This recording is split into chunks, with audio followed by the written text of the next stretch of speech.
I remember the day it all started like it was yesterday, but also like a lifetime ago, a blur of sunshine and laughter. Sam and I were inseparable, two halves of a whole, a perfect puzzle piece fit. We had dreams, big dreams, small dreams, a little house by the sea, a garden full of roses, children with Sam's kind eyes. And my adventurous spirit every moment felt like a movie, a romance epic, written just for us. I believed in forever, I truly did. We were that couple, the one everyone envied, the one that gave hope to others about true love and lasting commitment. Our laughter echoed through our small apartment. Our hands always found each other's, even when we were just watching a silly TV show.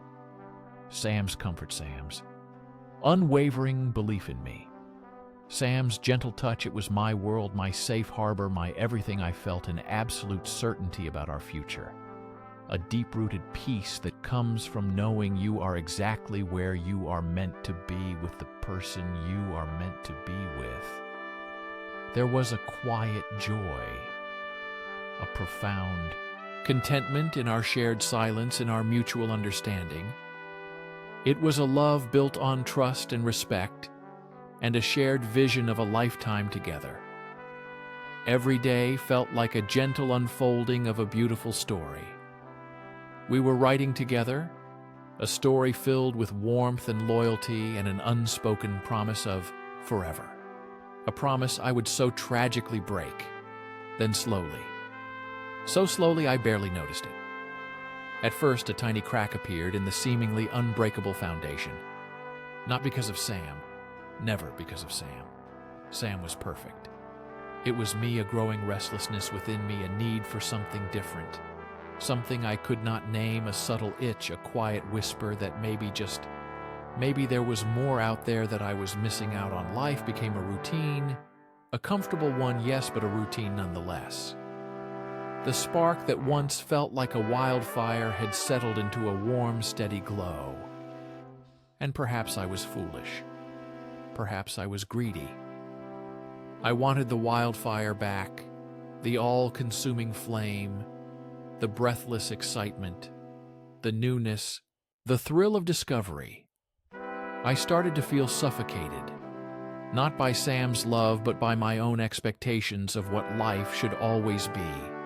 A constant state of euphoria, which is impossible for any human relationship to sustain. I began to crave novelty, to yearn for the unknown, to seek out a kind of fleeting intensity that our settled love could no longer provide. I blamed the monotony of daily life, the predictability of our evenings, the quiet comfort that had once been so precious. But deep down, I knew the fault lay not in our relationship, but in my own inability to appreciate the profound beauty of sustained devotion.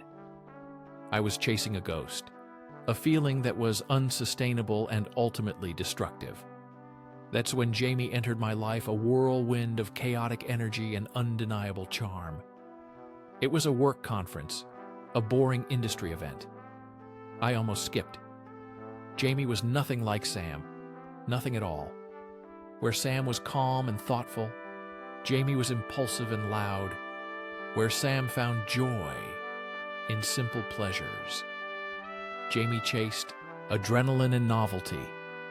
Jamie's eyes sparkled with mischief. Jamie's laugh was infectious. Jamie challenged me in ways Sam never did, or maybe I just never allowed Sam to do. Jamie saw a different side of me, a side I had forgotten existed, or perhaps a side I had suppressed in my quest for stability. With Sam, we talked for hours about everything and nothing. The conversations flowed effortlessly. The connection felt instant, electric, forbidden. It was like stepping into a different universe.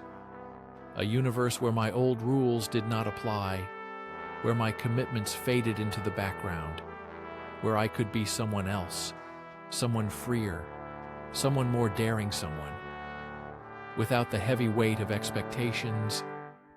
Jamie made me feel vibrant, alive in a way I hadn't felt in what seemed like an eternity.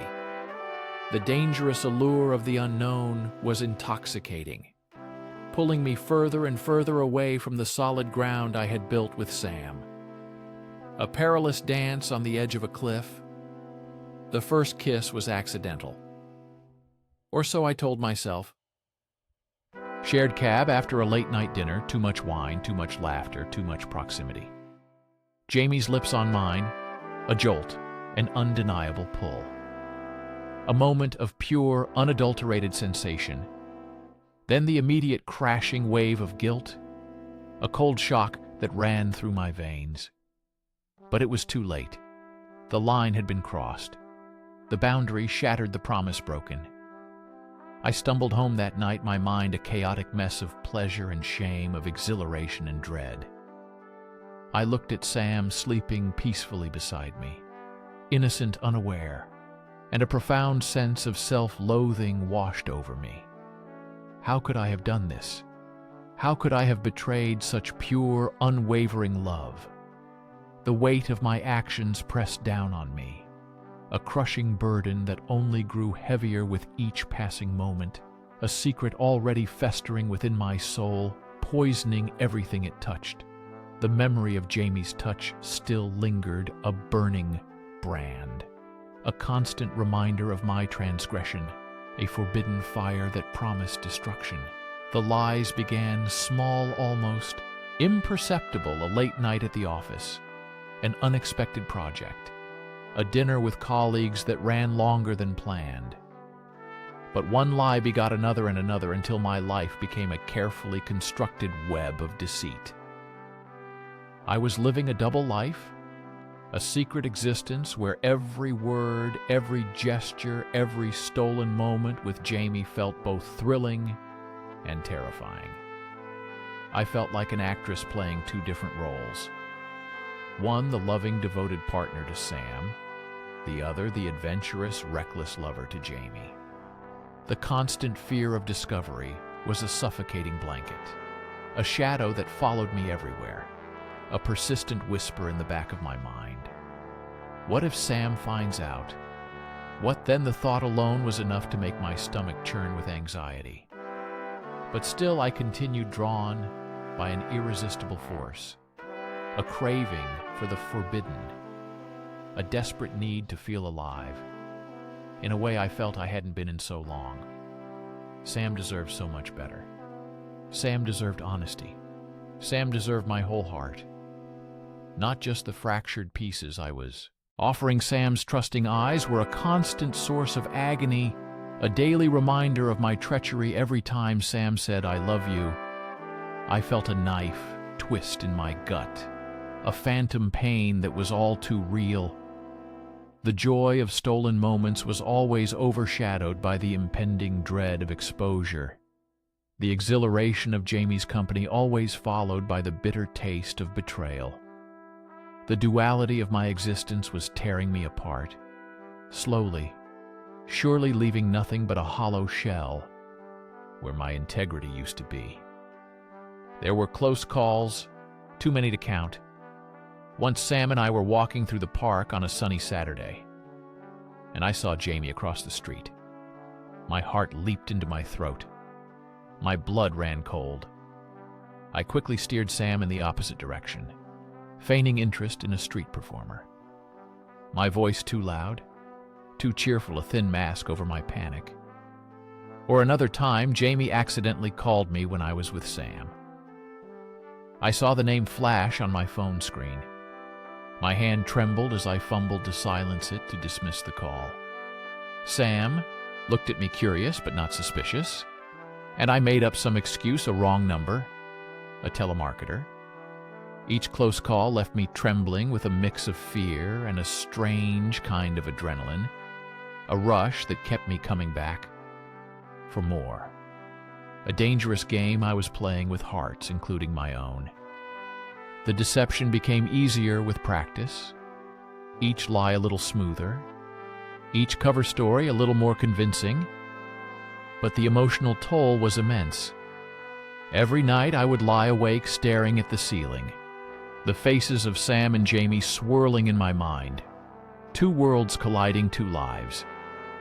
I was trying desperately to keep separate, and the constant vigilance, the endless anxiety gnawed at my very soul, eroding my peace of mind. One painful day at a time. The end came as it always does for secrets. It wasn't a grand, dramatic reveal. No, a text message. A single, innocuous-looking message from Jamie. A message Sam happened to see on my phone while I was in the shower. It was something simple. Something like thinking of, "You can't wait." 2. See you Tuesday. But it was enough.